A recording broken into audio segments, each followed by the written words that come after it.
Hello மக்களே, welcome back to our channel. இன்றைக்கி நம்ம ஹாரி பாட்டர் இந்த ஃபிலாசபர் ஸ்டோன் புக்கில் chapter 8 the potions master part 1 பார்க்கலாம். Let's get started.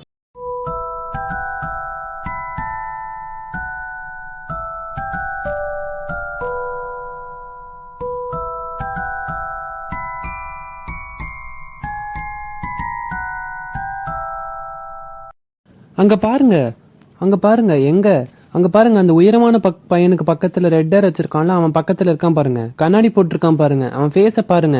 அவன் ஸ்காரை நீங்கள் பார்க்கலையா? இந்த மாதிரிலாம் ஹாரி அடுத்த நாள் டார்மெண்ட்ரியிலேருந்து வெளியே வந்ததுக்கப்புறம் நிறைய பேர் அவனை பார்த்துட்டு இருந்தாங்க. அவனை க்யூ கட்டிலாம் அவன் கிளாஸ் ரூம்லேருந்து வரப்போ பார்த்துட்டு இருந்தாங்க. அவன் காரிடாரில் போகும்போது கூட அவனை பார்த்துட்டு இருந்தாங்க நிறைய பேர். ஹாரி நினச்சிக்கிட்டான், இவங்கெல்லாம் இல்லாமல் இருந்தால் நல்லாயிருக்கும். இவங்க பார்க்கறதுனால அவனால் கான்சன்ட்ரேஷனே பண்ண முடியல கிளாஸஸ்க்கு போகிற வழியை. ஏன்னா ஹாக்வர்ட்ஸில் 142 ஸ்டார் கேசஸ் இருக்குது. அதில் சிலது வைடாக இருக்கும், நேரோவாக இருக்கும். சில இதெல்லாம் நம்ம எங்கேயோ கூட்டிகிட்டு போயிடும் ஃப்ரைடே அன்னைக்கு அந்த மாதிரிலாம். அதுக்கப்புறம் சில இதில் அந்த படி மறைஞ்சு போயிடும். நம்ம பாதி போனதுக்கப்புறம் கரெக்டாக ஜம்ப் பண்ணணும். சில கதவுகள்லாம் கதவுகளே கிடையாது. அன்லஸ் நம்ம பொலைட்டாக அதுக்கிட்ட கேட்கணும். இல்லை ஒரு கரெக்டான இடத்துல நம்ம கிச்சு கிச்சு பண்ணாதான் அது கதவாகவே மாறி திறக்கும். எது எங்கே இருக்குது அப்படின்றத ஞாபகம் வச்சுக்கிறதே ரொம்ப கஷ்டமாக இருக்கும். ஏன்னா எல்லாமே நகர்ற மாதிரியே இருக்கும். அந்த போர்ட்ரேட் படங்களில் இருக்கிற அந்த ஆளுங்கள்லாம் நகருவாங்க. ஒரு படத்துலேருந்து இன்னொரு படத்துக்கு போவாங்க. அங்கே இருக்க கோஷ்டங்கள்லாம் பெருசாக ஹெல்ப் பண்ண மாட்டாங்க. நீங்கள் கதவை ஏதாவது திறக்க போகிறீங்கன்னா திடீர்னு அந்த கோஸ்ட் அந்த கதவு வழியாக வரும். அதெல்லாம் அங்கே சாதாரணமாக நடக்கும். இந்த நியர்லி ஹெட்லெஸ் நிக் இருக்கார்ல, அவர் கிரிஃபண்டோஸ்க்கு கரெக்டான டிரெக்ஷனை காமிப்பார். ஆனால் நீங்கள் கிளாஸ்க்கு லேட்டாக போகிறப்ப பீஸை மட்டும் பார்த்துட்டிங்கன்னா அவ்வளோதான். ஏன்னா அவன் 2 லாக்டு டோர்ஸு, அதுக்கப்புறம் இந்த ட்ரிக்ஸ்டார் கேஸுக்கு ஒருத்தர் அந்தளவுக்கு அதை விட மோசமாக கூட அவன் பண்ணுவான். என்னென்னா, நீங்கள் லேட்டாக போகும்போது வழியை மறந்துட்டீங்க, இல்லை லேட்டாக போயிட்டுருக்கீங்கன்னா அவன் வேஸ்ட்டு பேப்பரு, பேஸ்கெட்ஸ் அதெல்லாம் தூக்கி உங்கள் மண்டையிலே போடுவான். அதுக்கப்புறம் கீழே இருக்கிற அந்த ரக்ஸ் மாதிரி போட்டிருப்பாங்க இல்லையா, அதெல்லாம் பிடிச்சி இழுத்து விடுவான். அதுக்கப்புறம் உங்கள் மூக்கை பிடிச்சி கிள்ளுவான். சாக் பீஸெல்லாம் எடுத்து எறிவான். இந்த மாதிரிலாம் அவன் பண்ணுவான். பீவ்ஸை விட ரொம்ப மோசமான ஆள் யாராவது இருக்க முடியுமா அப்படின்னு கேட்டாங்கன்னா கண்டிப்பாக இருக்காங்க. அவர் தான் ஆகஸ்ட் ஃப்ளிட்ச். இவர் தான் கேர்டேக்கர். அன்றைக்கி ஒரு நாள் ராணும் ஹாரியோட ஃபஸ்ட்டு டேயில் அவங்க தொலைஞ்சு போயிட்டாங்க. அப்போ தான் ஃப்ளிட்சோட இன்னொரு ராங்கான சைடு ஃபேஸை அவங்க பார்க்க நேரிட்டாங்க. என்னன்னா, அவங்க 2 பேரும் தவறுதலாக ஒரு இடத்துக்கு போய் கதவு வழியாக போக ட்ரை பண்ணாங்க. அது அந்த 3rd ஃப்ளோரில் இருக்கிற தடை செய்யப்பட்ட பகுதி. ஆனால் அது அவங்களுக்கே தெரியாது. ஆனால் ஃப்ளிட்ச் என்ன சொன்னார்னா, நீங்கள் வேணுகிட்டே தான் இதுக்குள்ளே போக ட்ரை பண்ணியிருக்கீங்கன்னு சொல்லிட்டு இருந்தாரு. உங்களெல்லாம் டஞ்சன்ஸில் போட்டு அடைக்க போகிறேன்னு பயமுறுத்திட்டு இருந்தாரு. அப்போ தான் ப்ரொஃபஸர் குரில் அங்கே நடந்து போயிட்டு இருக்கிறப்போ அவங்கள பார்த்து அவங்கள காப்பாற்றி விட்டாரு. ஃப்ளிட்சுக்கு ஒரு பூனை இருக்குது. அது பேர் மிஸ்ஸஸ் நாரிஸு. அது ஃப்ளிட்சு மாதிரியே அதோட கண்ணும் இருக்கும். அது அந்த காரிடோர்ஸ்லாம் பேட்ரோல் பண்ணிகிட்டு இருக்கும். யாராவது அது முன்னாடி ரூலை பிரேக் பண்ணாங்கன்னா உடனே ஃப்ளிட்சுக்கு சிக்னல் கொடுத்துரும். ஃப்ளிட்சுமே 2 செகண்டில் வந்துடுவார். ஏன்னா ஹாக்வர்ட்ஸில் இருக்கிற அந்த குறுக்கு சந்து, ரகசிய வழிகள் இதெல்லாமே இவருக்கு தான் தெரியும். இவர் அளவுக்கு யாருக்குமே தெரியாது. எக்ஸப்ட் அந்த வீஸ்லி ட்வின்ஸ் இருக்காங்கல்ல, அவங்களுக்கு மட்டும்தான் இவரை விட பெட்டராக தெரியும். மற்றபடி வேறு யாருக்குமே இவரை விட பெட்டராக அந்த ரகசிய வழிகள்லாம் தெரியாது. அதனால் சீக்கிரமாகவே வந்துடுவாங்க. ஸோ அந்த பூனை எல்லாருக்குமே அந்த பூனைனா பிடிக்காது. ஹாக்வர்ட்ஸில் இருக்கிறவங்க, அப்புறம் அந்த கோஸ்ட்டு, யாருக்குமே அந்த பூனைனா பிடிக்காது. எல்லாருக்குமே என்ன ஒரு விஷயம் இருக்குன்னா, எப்படியாவது அந்த பூனைக்கு ஒரு உதை கொடுக்கணுன்னு தான் ஆசையாக இருக்கும். வழிகள்லாம் கரெக்டாக கண்டுபிடிச்சி வந்ததுக்கப்புறமா நீங்கள் லெசன்ஸ் படிக்கிற மாதிரி இருக்கும். ஜஸ்ட்டு வாண்ட ஆட்டி ஃபன்னியான வேர்ட்ஸ் சொல்கிறத தாண்டி இங்கே நிறைய விஷயம் புதுசாக இருக்குது. நிறைய கற்றுக்க வேண்டியது இருக்குது மேஜிக்கில் ஹாரிக்கு. அவங்க எல்லா வெனஸ்டேவும் டெலஸ்கோப்பில் அந்த ஸ்கைஸை படிப்பாங்க. அங்கே அந்த பிளானட்டோட மூமெண்ட்ஸு, அதுக்கப்புறம் ஸ்டார்ஸ் இதெல்லாம் பற்றி படிப்பாங்க. வாரத்துக்கு 3 தடவை ஹெர்பாலஜி கிளாஸ்க்கு போவாங்க. ப்ரொஃபஸர் ஸ்ப்ரவுட் தான் அதை நடத்துவாங்க. அதில் வித்தியாசமாக இருக்க பிளான்ட்ஸு, ஃபங்கை அதை பற்றிலாம் படிப்பாங்க. இருக்கிறதுலே போரிங்கான கிளாஸ்னால் ப்ரொஃபஸர் பின்ஸோட ஹிஸ்ட்ரி ஆஃப் மேஜிக்கல் கிளாஸ் தான். ஏன்னா அவர் ஒரு கோஸ்ட்டை நடத்துகிற ஒரே கிளாஸ்னால் அது ஹிஸ்ட்ரி ஆஃப் மேஜிக் தான். ஒரு தடவை அவர் ஸ்டாஃப் ரூமில் உட்காந்து தூங்கிட்டு இருக்கும்போது ஸ்டாஃப் ரூம் பற்றிக்கிச்சு, எரிஞ்சிருச்சு. ஆனால் அவர் அவரோட பாடியை விட்டு அவர் திருப்பி பாடம் நடத்த போயிட்டாரு. அதுக்கப்புறம் ப்ரொஃபஸர் ஃப்ளிட்விக் வந்து ரொம்ப குட்டியான டீச்சர். அவர் வந்து சார்ம்ஸ் நடத்துவார். அவர் ஒரு குட்டியான விசார்டு, நம்ம படத்தில் பார்த்துருப்போம். அவர் நிறைய புக்கு மேலே நின்றுட்டு தான் பாடமே நடத்துவார். அவர் ரெஜிஸ்டர் எடுத்து பார்க்கும்போது அதில் ஹாரி பாட்டர் நேமை பார்த்துட்டு ஒரு கீச்சுன்னு சத்தம் எழுப்பி திருப்பி அந்த புக்ஸ்லேருந்து கீழே விழுந்துட்டார்.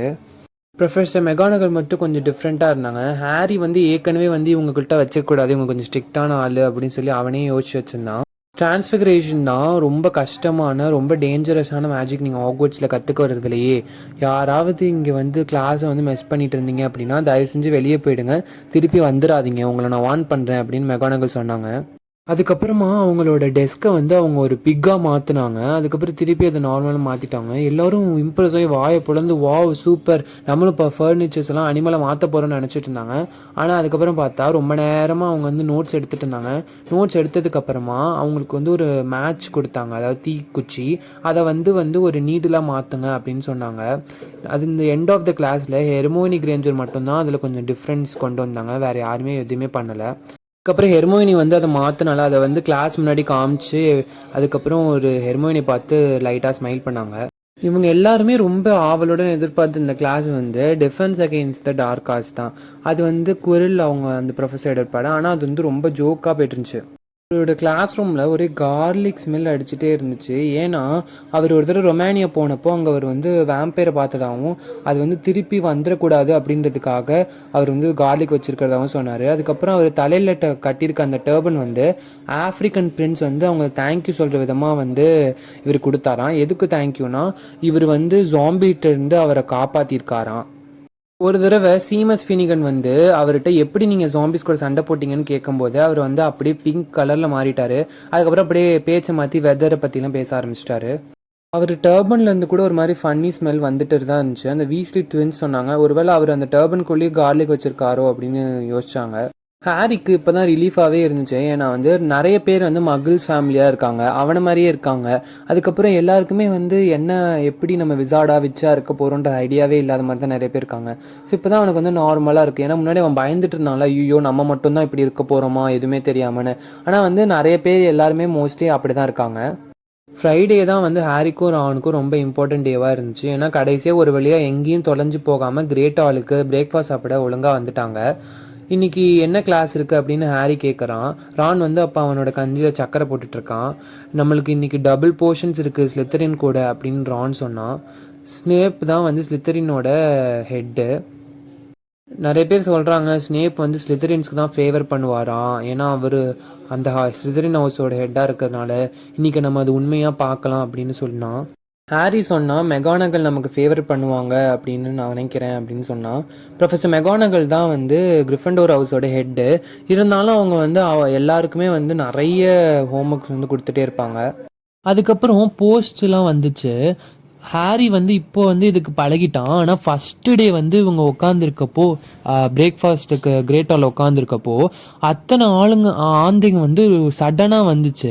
இந்த போஸ்டெல்லாம் வந்து ஆந்தைங்க தான் எடுத்துகிட்டு வந்து கொடுப்பாங்க. அவங்களோட ஓனரோட மடியில் என்னென்ன போஸ்ட் வந்திருக்கோ அதெல்லாம் போடுவாங்க. அப்போ வந்து நூற்றுக்கணக்கான ஆந்தைகள் வந்து சத்தத்தோடு வரப்போ வந்து எல்லாருமே வந்து ஷாக் ஆகிட்டாங்க ஹாரி எல்லாம். இப்போ வந்து அவன் பழகி போயிட்டான். அடிக்கடி ஆந்தைகள் வந்து இந்த மாதிரி பிரேக்ஃபாஸ்ட் டைமில் தான் வந்து கொடுக்கும். ஆனால் ஹாரிக்கு வந்து எந்த விதமான லெட்டருமே வராமல் தான் இருந்துச்சு. சும்மா எட்விக் வந்துட்டு சும்மா ஏதாவது சாப்பிட்டுட்டு போகும். ஆனால் அன்னைக்கு ஃப்ரைடே மார்னிங் வந்து ஹாரிக்கும் வந்து ஒரு லெட்டர் வந்துச்சு. ஹாரியோட அவுல் ஹெட்விக் வந்து மர்மலடேக்கும் சுகர் பவுலுக்கும் நடுவில் உட்காந்துட்டு அவனோட பிளேட்டில் வந்து அந்த லெட்டரை போடுச்சு. ஹாரி வந்து அந்த லெட்டர் திறந்தான். டியர் ஹாரி, எனக்கு தெரியும் ஃப்ரைடே மத்தியானம் உனக்கு ஃப்ரீயாக இருக்கும்னு. உனக்கு விருப்பம் இருந்தால் என் கூட வந்து டீ சாப்பிடு 3 மணிக்கு. நான் வந்து உன்னோட ஃபஸ்ட்டு வீக்கை பற்றி தெரிஞ்சுக்கணும்னு நினைக்கிறேன். ஆன்சர் அனுப்பு ஹெட்பிக் மூலயமா அப்படின்னு சொல்லி அது ஹேக்ரிட் அப்படின்னு போட்டுருந்துச்சு. உடனே ஹாரி வந்து ரானோட குயிலில் வந்து கடன் வாங்கிட்டு yes please see you later அப்படின்னு சொல்லி அவன் மெசேஜ் அனுப்புனான். ஹாரி வந்து ஹேக்ரிட் கூட டீ சாப்பிட்றத வந்து ரொம்ப காத்திருந்தான். ஏன்னா அவனுக்கு வந்து நடந்த அந்த ரொம்ப மோசமான விஷயம் போர்ஷன்ஸ் கிளாஸில் நடந்தது வந்து அவன் ரொம்ப ஒரு மாதிரி ஆக்கிடுச்சு. அப்படி என்ன விஷயம் நடந்துச்சு போர்ஷன்ஸ் கிளாஸில் அப்படின்றத நம்ம சாப்டர் 8 பார்ட் 2ல் பார்க்கலாம். Until then stay tune.